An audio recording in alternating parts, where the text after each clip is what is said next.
Hi everybody, and what I'm going to hopefully demonstrate to you today is how to make some magnetized customizable movement trays for kind of fantasy wargaming style systems, so your kind of classic Warhammer fantasy or your Kings of War or something like that. Anything that really requires you to move around large numbers of models in a way that's more convenient and doesn't end up with them all flying off the table.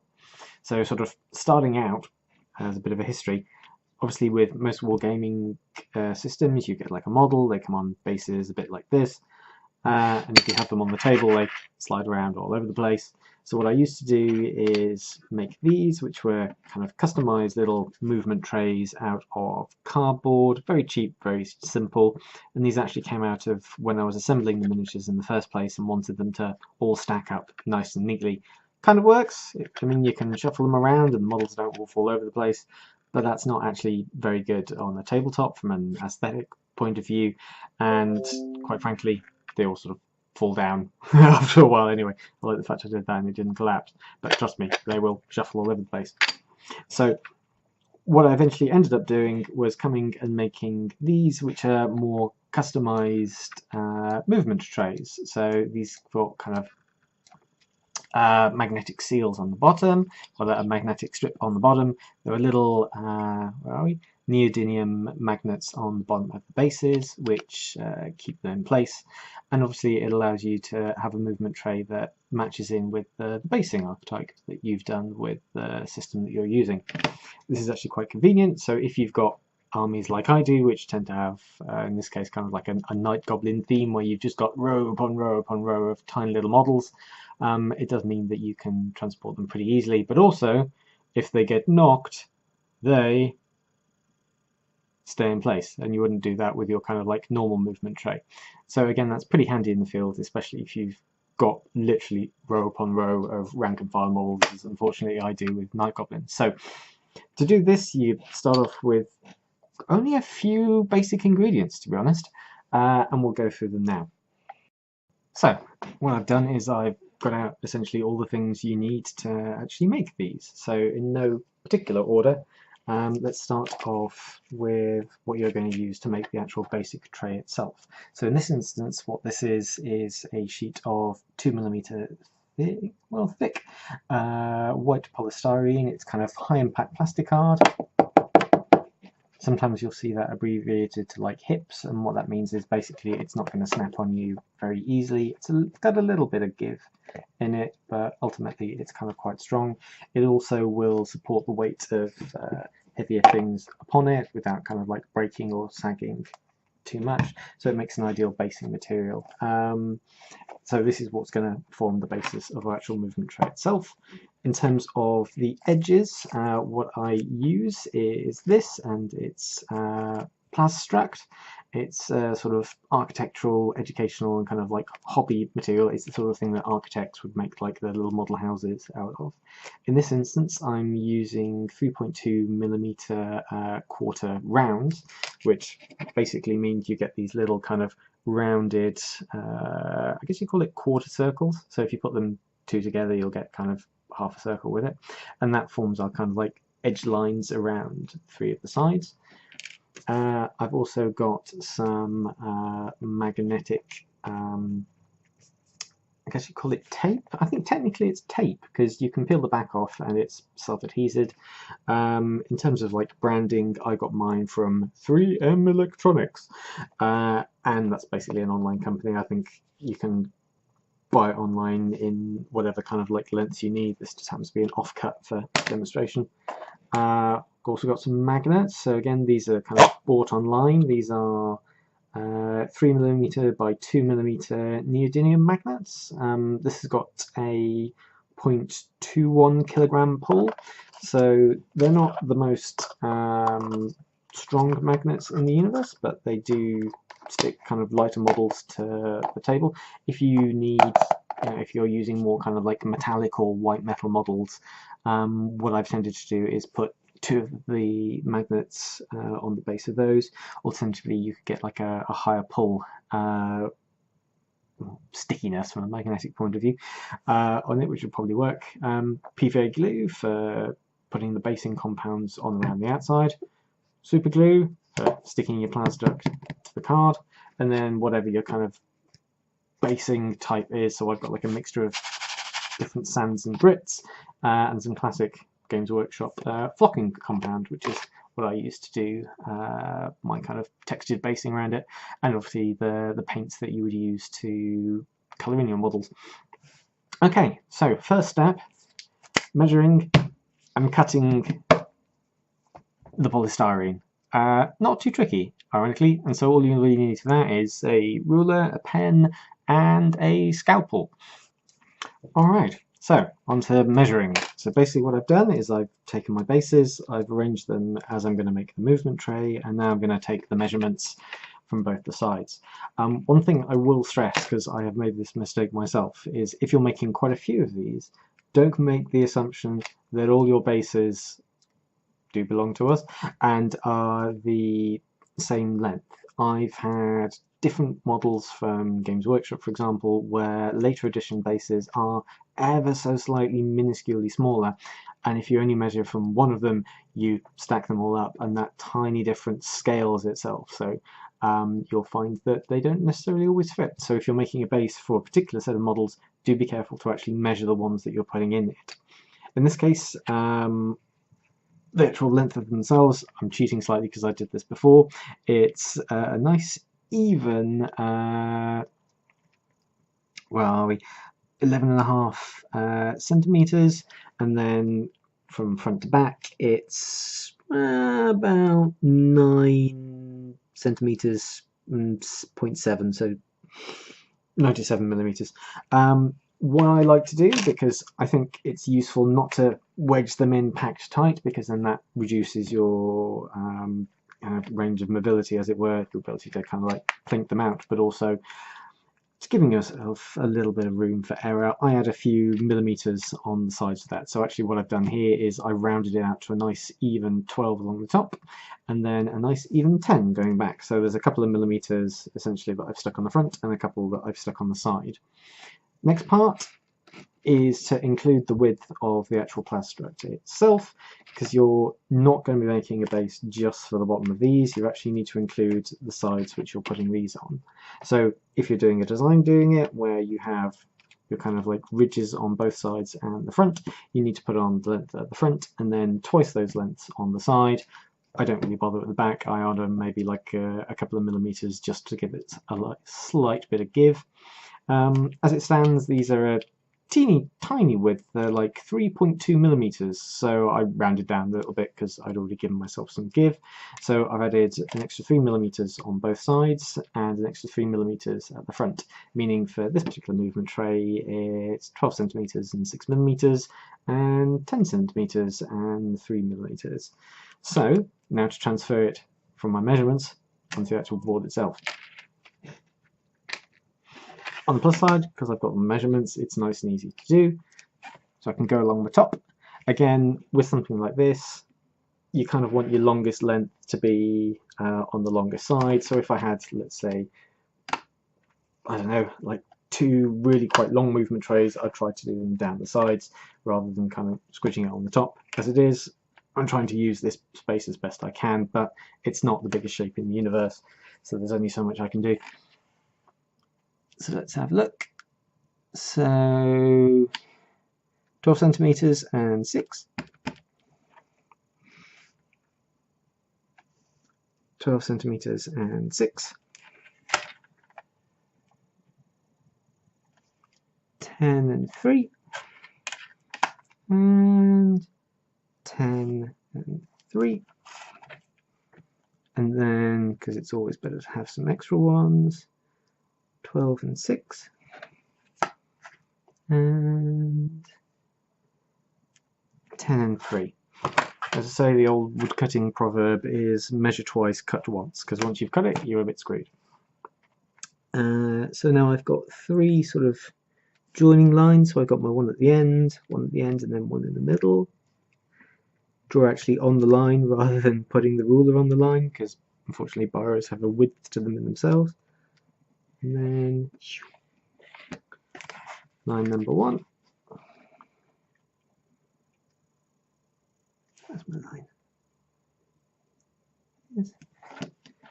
And line number 2. Marvellous.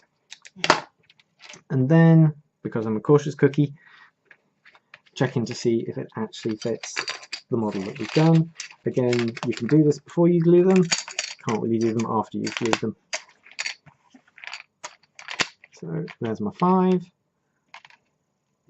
Line it up with the front. Line one up with the back. And yep, that's enough space. There's a couple of millimeters stuck at the back, so that's good.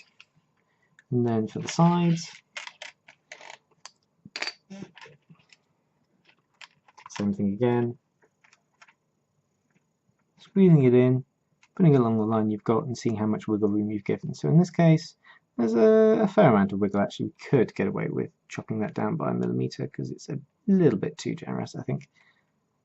Yeah, I mean, it gives it some purchase. I mean, they're quite kind of slightly overhanging models, so I think actually when we cut this, we can get away with just going in slightly in, so maybe like an extra millimeter inside this line.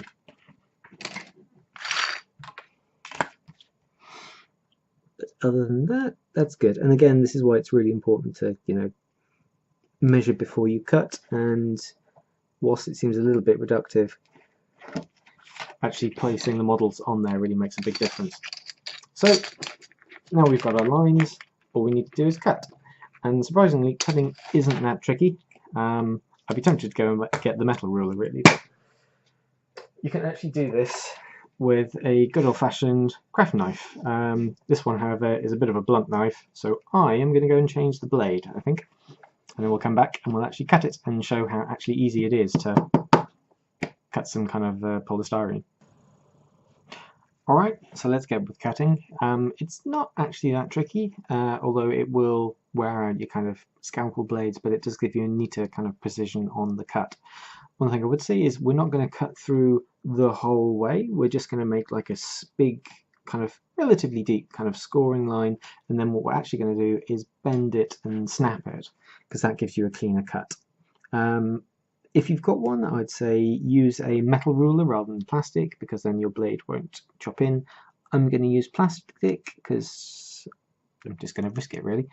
I do have a metal one somewhere, but and again, it doesn't need to be particularly deep every time. All you're really doing is scoring a line for the break in the card to go. And what I would say is, as tempting as it is to turn the card around and kind of go way, so I would recommend not doing that, because you're more likely to sort of nick the sides. You'll get less of a clean cut when you actually make the break with this. And also, if you're cutting multiple ones of this out of plastic card, look at how far you actually need to go with some of the cuts. Obviously, I'm cheating here and just using one giant piece to cut out one corner, but if you've got multiple ones in there, think about actually how you can cut in different ways to actually make it fit together in a neater way, and mean you only have to make less and less of a cut, especially if you've got a scalpel blade that you want to keep. After a while, the groove might be deep enough that you can do this more freehand. I think we might be okay now. As I say, it only needs to be like a score line. You're not actually going very deep into this at all. Looking from the side, less than a groove, really, not very thick at all. And what you're actually going to be doing, and one of the ways you can see if you've actually made it, if you just look very carefully, it won't come up on the screen, but if you look at the pattern of the shadow and the grading, if you bend it ever so slightly, you'll actually see a discoloration where your line actually is. So what I tend to do is placing fingers on the top, thumbs on the bottom, slowly bend the card. Don't go too crazy with it, but you'll feel it starting to go underneath, and you'll see that kind of blend in the shadow going. And eventually, you'll be very fortunate to hear the heartbreak moment, and you'll get like a clean snap, and boom! We have ourselves a nice clean edge. And then again, repeating that process with the other side, drawing the line from one direction down to the bottom, and then snapping. Obviously, when you've got smaller pieces, it's easier to snap them across, and it's easy to kind of cut the score line. This is remarkably similar to when you're cutting and breaking glass, actually. So if you find yourself having broken a mirror and you need to trim that down, if you make a score line down the glass and break it in a similar way, you should, if you're very lucky, get a clean edge. So again, not very deep. Fingers and thumbs. Light pushing. You can start to feel it go. And then, if you're very fortunate, it's what I was trying to do before, you'll get it to a case where most of it snaps, but it's actually in a position, and then breaks apart. So now you've got your movement tray and piece of card. Edges, not always super smooth. There's an ever so slight lip on the sides where you've actually cut in, because if you think about it, when you're pressing down into the soft surface with the blade, what it's actually doing is displacing the material on either side into a kind of like V-shaped groove where your knife's going down the middle. So you can sand or rub these off ever so slightly.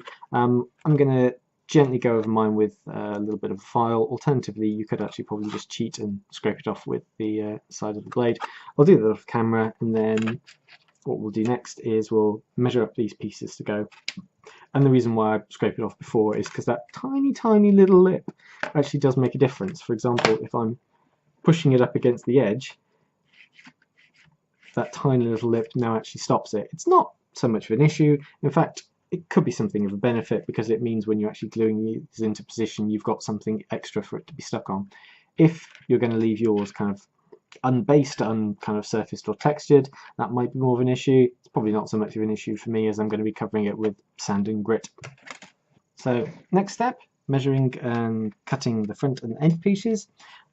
What I tend to do, take the piece that's going to be at the front, lay that down, push it up to the edge, push that in with the kind of like the flat of the fingernail or something similar if you have one, or you could just do it by eye, I guess.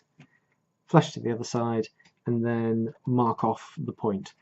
Part of the reason I'm saying doing it this way rather than necessarily doing it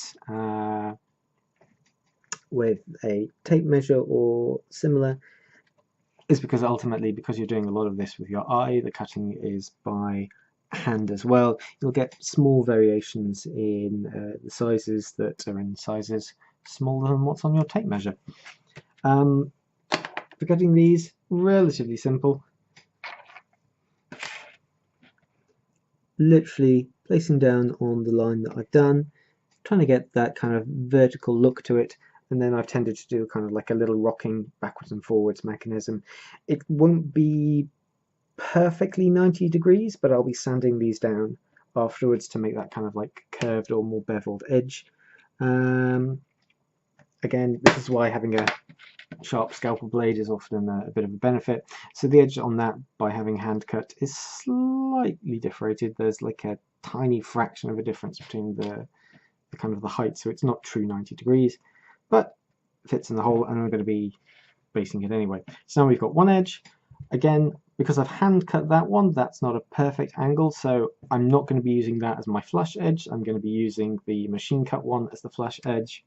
And so using that, measuring up against the front, and then cutting it off from that one. What I would say as well, with the Plastruct sets, you'll get about 5 of these lengths in them. Don't throw away any of the offcuts. And the reason I say that is often you'll find that actually you can make possibly like an edge out of them. I've got one of the bases that I've made already, where the entire length of one of the sides is actually made out of just tiny little offcut lengths all glued together. Because if you're chopping off a length like this every time you cut one, if you're making like 5 or 6 movement trays, you'll end up with a pretty solid length of border. And whilst it's not overly expensive, they do cost about, I guess, £3, so that's what, $4 American, $5, something like that. Pre or post Brexit, who knows. So now we've got 2 of our edges. That works. So you can see, slowly that's nearly the length of the edge that we want. And then last one.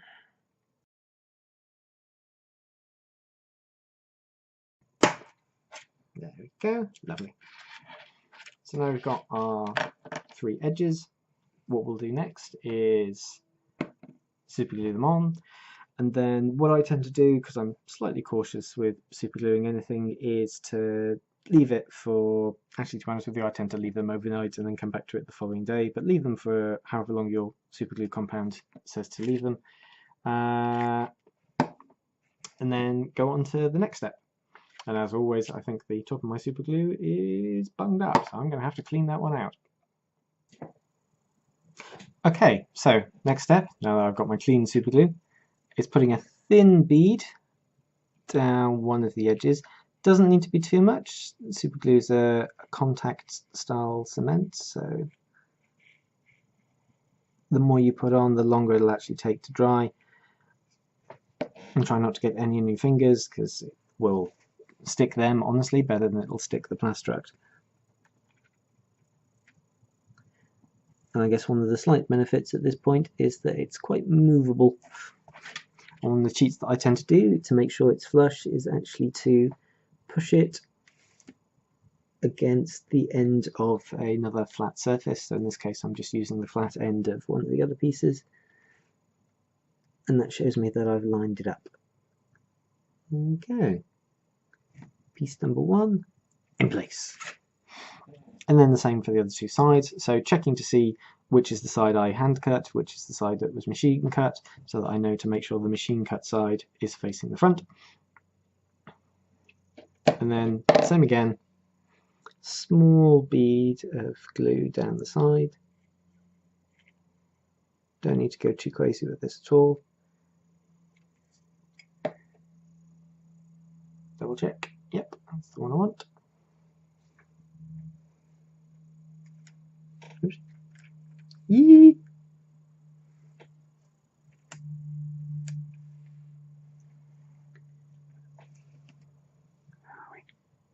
Yeah, thought so.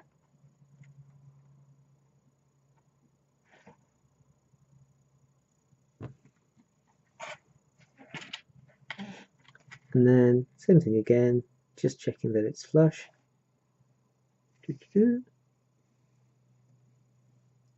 But also that I've not pushed the top one too far out of alignment, so that's just nudged it ever so slightly. Let's put you back in. Okay. As I say, super glue takes a while to dry, so it does give you time for these kind of minute level adjustments. And same thing again.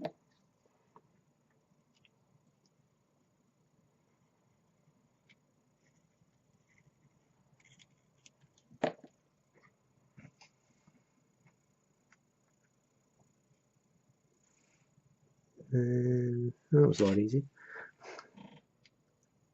There we go. Boom. As I say, if you're not going to be painting it, you can make this a lot neater. As I'm going to be painting it, I can afford to be a bit more scruffy. So there we go. That's the edges in place. What I tend to do is find something like a book, place that over the top, put this in a place where it's not going to get knocked for a few hours, and then come back in a few hours and then go on to the next stage. So this will be an edit point. Alright, so having let it glue overnight, we now find that all the edges are in place. And what we now need to do is to start sanding down some of these finer edges. So for example, there we go, the kind of like the tip that you have over here, there's an overhang on this edge, and so we need to smooth it over so it's entirely kind of rounded, and then also we kind of bevel the edges to take off the harsh corner, because you'll find that that's where your paint's going to chip off, and it's also, if you put like a basing compound over the top, that'll knock off over time as well, and it'll expose the plastic underneath. So to do that, I've got a piece of sandpaper on the desk. It's not a particularly harsh grit, it's relatively fine, and to do this, all I tend to do, place it kind of vertically, bend it ever so slightly to the side that I'm trying to bend over, so I'm trying to curve it this way, and then just kind of rub gently backwards and forwards. It doesn't need to be all the way every time, and you'll know when you've gone the whole way, because this kind of like white sanding line will extend all the way down, whereas at the moment it's only kind of sanding the bit where it's overhanging.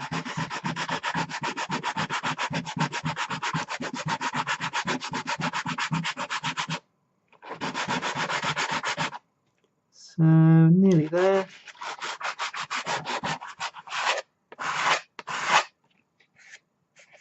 And there we go. So yeah, now we've got our kind of like sanded edge. What I also like to do, a couple of kind of scrapes going up to the top, and then just a little bit to kind of bevel around these edges, so that yeah, you get a nicer, a more smooth finish on there. So I'll do that with the other side as well, and then what we can do is apply the kind of like the basing compound and actually start painting it up. Okay, so I've rounded out both the edges now. One of the actual slight advantages of having sanded these is it gives a more textured surface, which is actually going to really help with sticking the glue on it. So this is just standard PVA type glue, nothing particularly fancy. What I tend to do, like ketchup, apply a beaded line down on the sides, and then smooth it out with a paintbrush. Doesn't really matter too much if you go over the sides. What you're looking to do is not to get too thick a coat, and to try not to get too many of the big kind of beads and bobbles, but to make sure that there's a surface that all your kind of sand, grit, or whatever you're using can be applied to, and then any excess I just tend to wipe off with my fingers. Same thing again down the sides.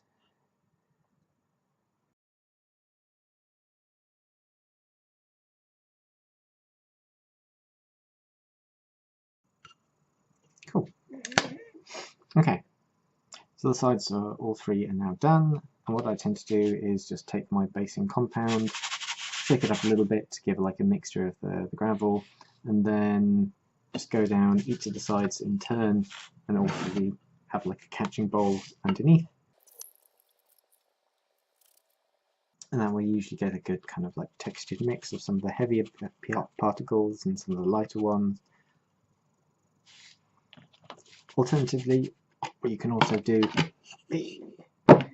is just quite simply chunk it into the surface down there, patting it down, which also forces it kind of into the surface and knocks off some of the slightly bigger particles.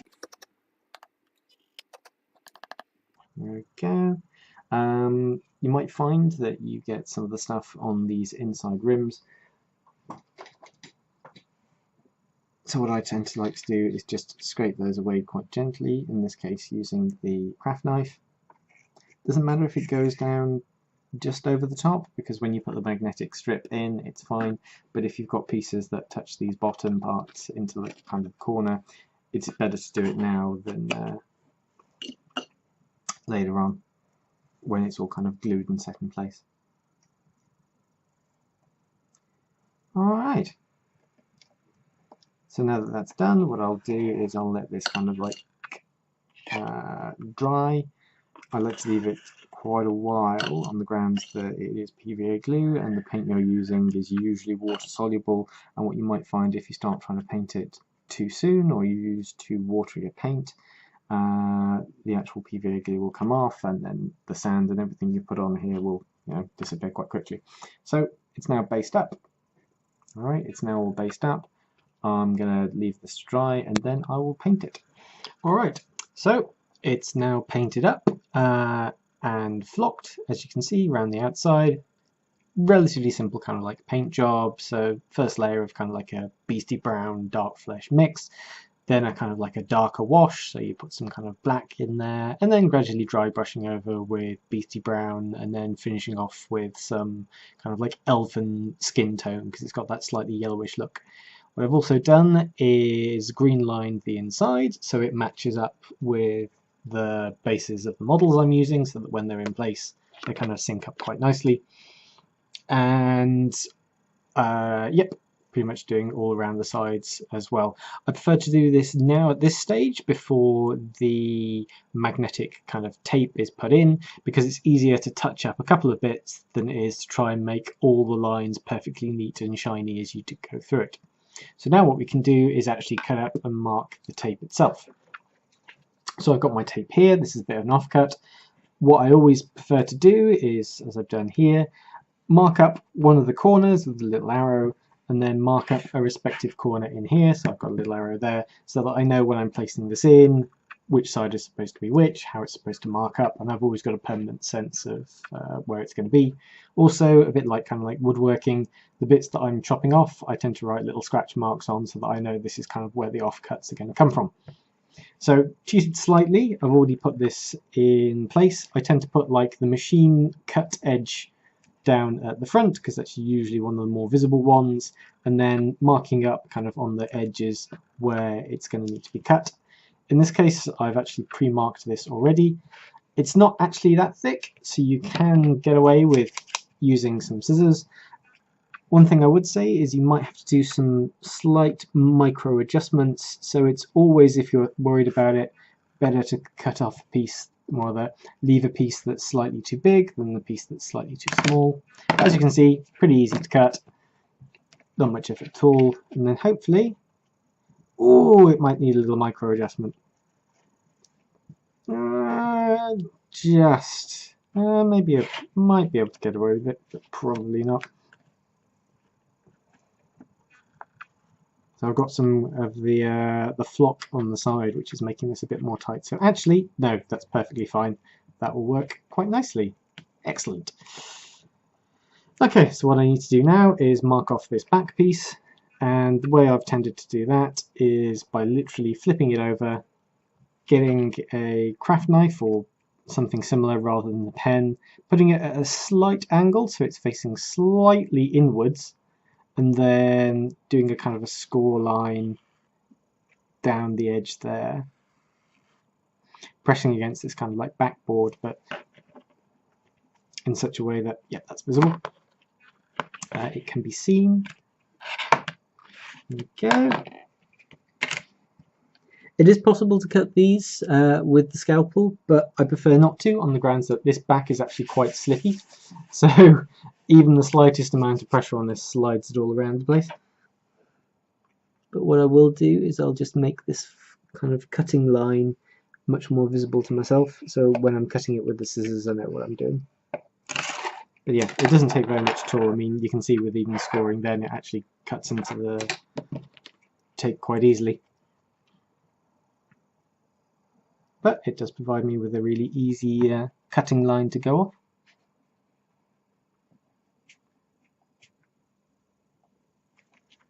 And the last little bit. There we go. Lovely. Okay, so that should, with any luck, fit.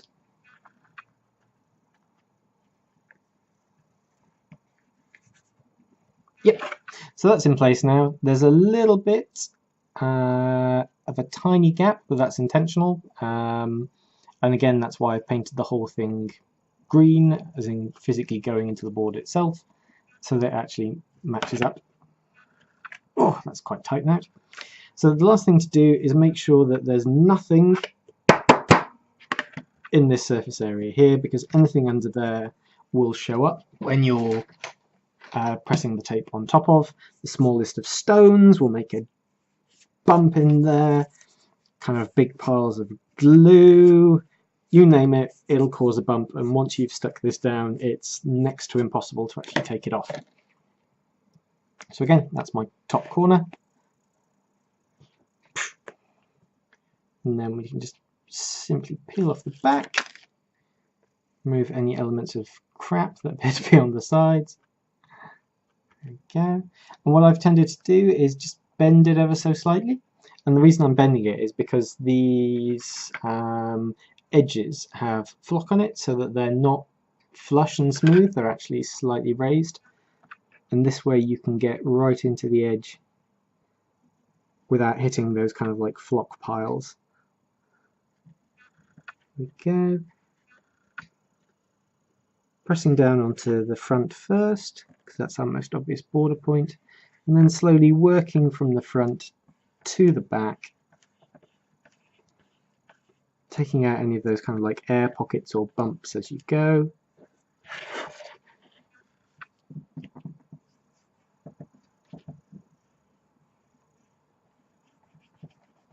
Right.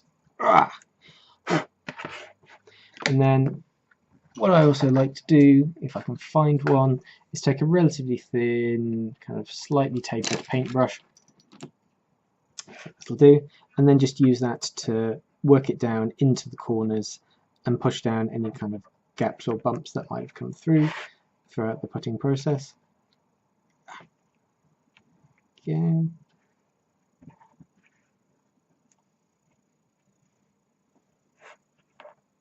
And there is our magnetized base. And so now we've got models that don't fall off. And that is how you make magnetized movement trays. So now I've got my movement tray. Just to prove it's the original one, I've managed to put all the still unpainted bases in there. Fits perfectly. Last thing to do would be to put my magnets on the base of these so that they would stick in position. And one thing I did want to mention, other than the fact that you can now make your bases in multiple sizes to have multiple unit compositions, is that when you're actually magnetizing the bases that you have, one thing that I would recommend that you do is when you're actually physically placing the magnets underneath them, you actually put the magnet in the same place on each model. And the reason I say that, rather than just petty uniformity, is that the magnets will interfere with each other when they're in these kind of block formations.